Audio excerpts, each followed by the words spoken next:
Assalamualaikum warahmatullahi wabarakatuh.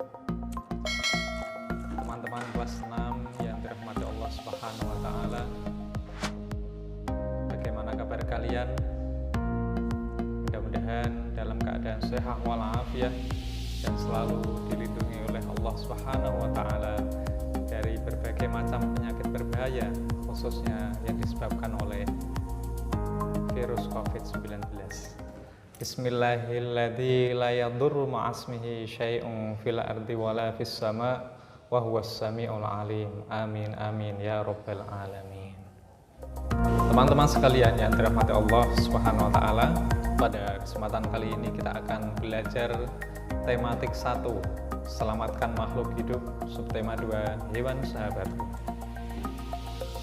Tujuan pembelajaran kali ini adalah yang pertama, mengidentifikasikan ciri-ciri perkembangbiakan hewan ovipar, vivipar, dan ovovivipar, dan yang kedua adalah membedakan perkembangbiakan hewan dan tumbuhan. Teman-teman sekalian dirahmati Allah, setiap hewan memiliki kemampuan berkembang biak.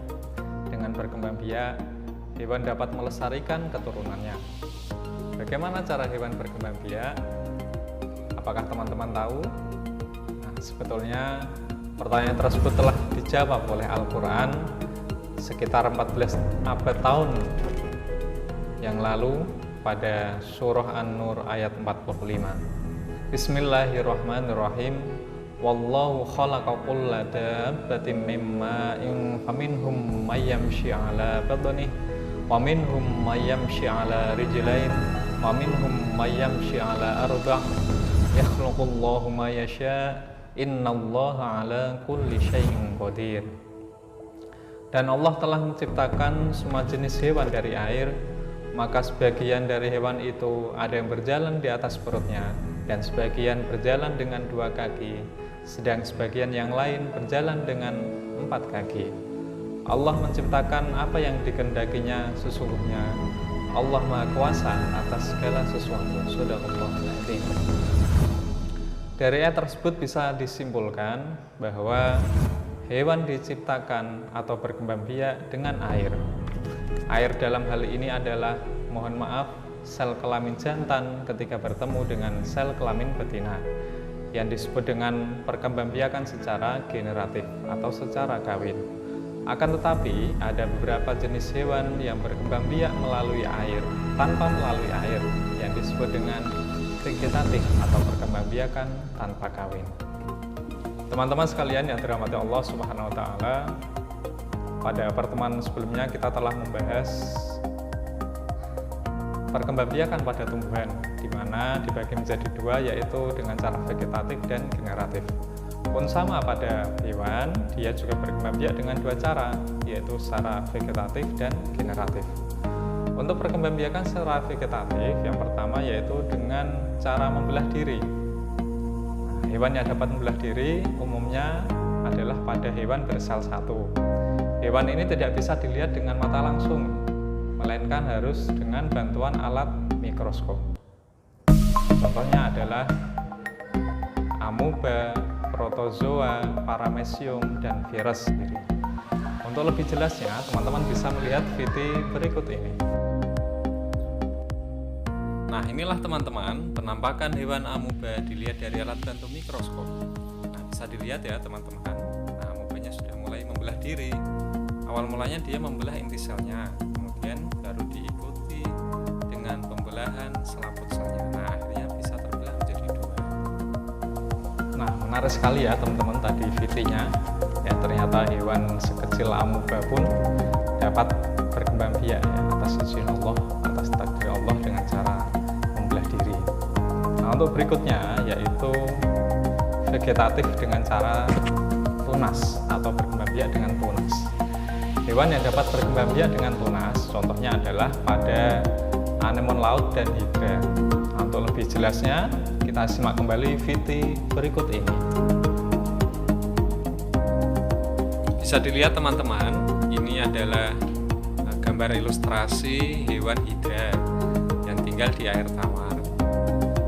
Dia berkembang biak dengan tunas. Nah, ini tunasnya sudah tumbuh ya, semakin lama semakin membesar, dan ketika tunas itu sudah bisa mencari makanannya sendiri, maka nanti dia akan memisahkan diri dari induknya.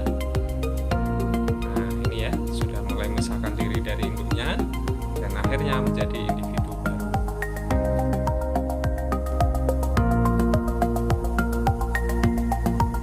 Baik, kita lanjutkan untuk perkembangbiakan vegetatif berikutnya, yaitu dengan cara fragmentasi atau memutus bagian tubuhnya, yang bisa dilakukan oleh hewan seperti cacing pipih atau yang disebut dengan cacing planaria. Si kecil lucu ini adalah planaria. Ini adalah spesies cacing pipih yang biasa ditemukan di dasar kolam.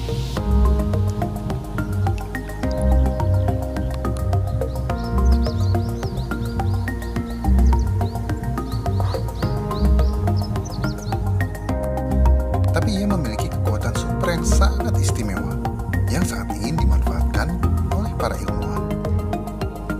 Untuk menunjukkan kekuatan supernya, saya harus menampilkan klip yang lumayan sadis di sini.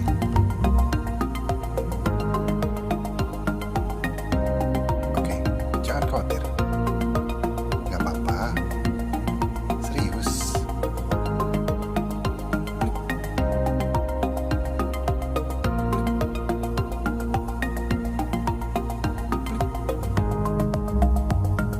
Ini tidak akan menyakitkan mereka, apalagi membunuh mereka.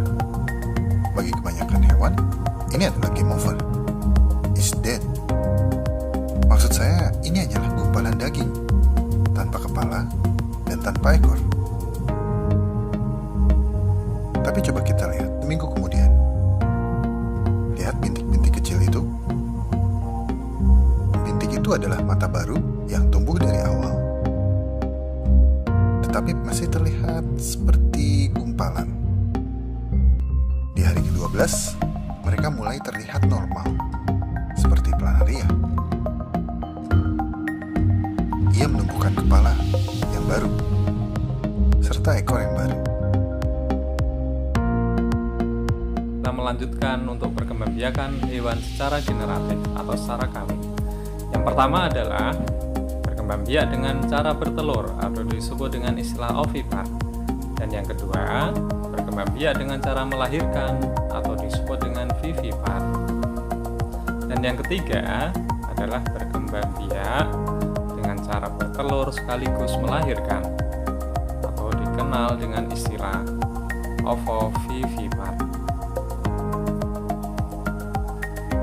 Perkembangbiakan dengan cara bertelur terjadi pada hewan-hewan yang memiliki ciri antara lain memiliki daun telinga dan mengerami telurnya.